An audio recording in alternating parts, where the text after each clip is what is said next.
Hello， Hello，早安。早請晨。問你是？你係？我叫 Linda。你做咩嚟買咁多人參粉？為什麼你食人參粉呢？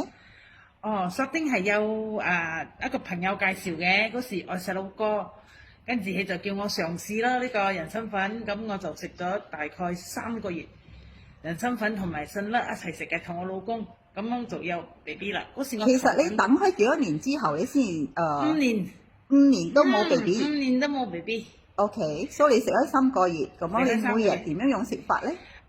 朝晚咯食3匙羹，跟住日日都會食2粒信粒。咁樣食嚟講多又唔多啦，但係你3個月3匙羹係大匙羹啊，3匙羹。大匙羹啦，3個月之後你就係有咗 BB。有咗 BB。你有開 BB 之後，你係咪繼續再食我哋嘅人參粉？繼續再食人參粉，陀緊嗰時都有食，仲有食更加多，因為你吸收嘅嘢個 BB 攞咗。所以會覺得攰啲，跟住你再食多啲咧就唔會啦。即係講你陀緊 BB，你都係照樣做工，生活都係一樣，蘇媽一樣。都冇牛仔。冇，真係冇牛仔，呢個真係冇牛仔。冇牛仔。normal咁樣食到生咗你嘅 BB，OK 冇 ？OK，so far 係冇咩，好容易湊啦，唔會話有好多問題。有時好多細路哥驚有小毛病入醫院呢啲冇呢啲咁樣嘅。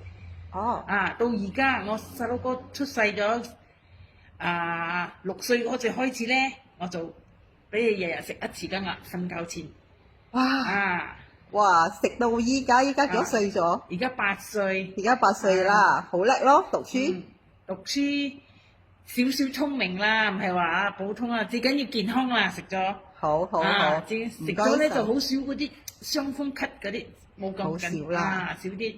係咯，呢排又有 Covid 嗰啲嘢，應該都係冇問題咯。跟住細佬哥讀書精神咯，去返學朝頭早。OK，so 唔該晒你，多謝你係買咁多。可以投資嘅呢啲，投資健康係咪？為咗自己嘅健康真係可以投資，真係。可以，多謝晒你，唔該，拜拜。